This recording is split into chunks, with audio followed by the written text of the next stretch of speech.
Revision करवा देते हैं।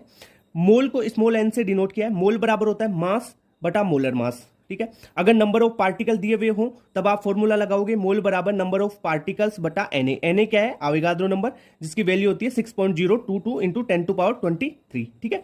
अगर नंबर ऑफ एटम्स दिए हुए हों तब फॉर्मूला कैसे लगाओगे मोल का? तो मोल बराबर नंबर ऑफ एटम्स बटा एनए इंटू एटोमिसिटी, ओके। अगर आपको कोई गैस दी हुई हो और गैस है ना जो एसटीपी या NTP standard temperature and pressure और नॉर्मल टेम्परेचर एंड प्रेशर पे दी हुई हो, तब आपको मोल का फॉर्मूला लगाओगे तो क्या लगाओगे? वॉल्यूम इन लीटर बटा 22.4।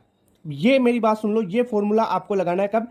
जब गैसियस फॉर्म हो और एसटीपी और एनटीपी कंडीशन हो। तो ये मोल के 4 फॉर्मूले हैं आपकी, इनके अलावा कोई क्वेश्चन नहीं बनता मोल का। डेंसिटी, वेपर डेंसिटी, और वेपर डेंसिटी और मोलर मास में क्या रिलेशन है उसके बारे में देख लेते हैं। अगर आपको प्रेशर दिया हुआ हो, मास दिया हुआ हो, गैस कांस्टेंट हो या टेम्परेचर दिया हुआ हो तब डेंसिटी पूछे, तब आपको फॉर्मूला क्या लगाना है डेंसिटी का?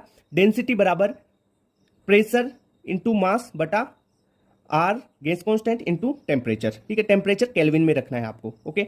अब बात करते हैं वेपर डेंसिटी की। वेपर डेंसिटी क्या होता है? डेंसिटी ऑफ गैस, जो भी गैस की अपने को वेपर डेंसिटी पूछा है उसकी डेंसिटी बटा डेंसिटी ऑफ हाइड्रोजन गैस, जो भी टेम्परेचर और प्रेशर दे रखा है, सेम टेम्परेचर और उसी प्रेशर पे, ठीक है, जिस पे आपने डेंसिटी ऑफ गैस लिखी है, ओके।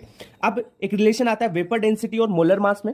वेपर डेंसिटी होती है मोलर मास के हाफ के बराबर, यानी अपन बात करें molar mass is equal to twice of vapour density, okay. Clear? 10 फॉर्मूले हैं भाई, इन फॉर्मूले में वैल्यू रखो, आंसर आएंगे फटाफट। तो आपको क्या क्या देखना है यहाँ पे? परसेंट एलिमेंट पूछा या परसेंट प्योरिटी पूछे, परसेंटेज यील्ड पूछे या average molar mass of mixture पूछे, तो ये फॉर्मूला लगाने हैं। क्या होगा परसेंटेज एलिमेंट का formula? Atomic weight into number of atoms बटा molecular weight of compound into 100, ठीक है। परसेंट प्योरिटी के लिए एक्चुअल मास ऑफ रिएक्टेंट बटा total mass of sample into 100। Percentage yield आपको निकालना है तो एक्चुअल मास या एक्चुअल मोल्स कर लो, इसमें मास भी कर सकते हो। एक्चुअल मोल्स ऑफ प्रोडक्ट बटा एक्सपेक्टेड मोल्स ऑफ प्रोडक्ट। देखो मोल निकालना, मोल में आसान रहेगा ये, तो परसेंटेज यील्ड आप निकाल लोगे किसमें? एक्सपेक्टेड, देखो एक्चुअल मोल्स प्रोडक्ट के बटा एक्सपेक्ट, कितने आप एक्सपेक्ट कर रहे हो वो प्रोडक्ट के। एक तो स्टोइकियोमेट्री से निकाल लेना और एक आपको दिया हुआ होगा इंटू 100, ओके। एवरेज मोलर मास क्या होता है? टोटल मास ऑफ मिक्सचर बटा टोटल मोल ऑफ मिक्सचर। ये तो आप आराम से कर लोगे। ये फॉर्मूले, चारों फॉर्मूले अगर रख लिए ना तो ट्यूशन आराम से जल्दी सोल्व हो जाएंगे।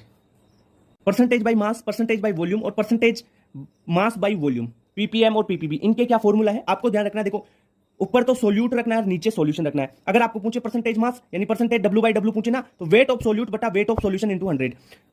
परसेंट वॉल्यूम बाई वॉल्यूम पूछे तो क्या लगाना है? वॉल्यूम ऑफ सोल्यूट बटा वॉल्यूम ऑफ सॉल्यूशन इंटू 100। मास बटा वॉल्यूम, मास बाई वॉल्यूम पूछे तो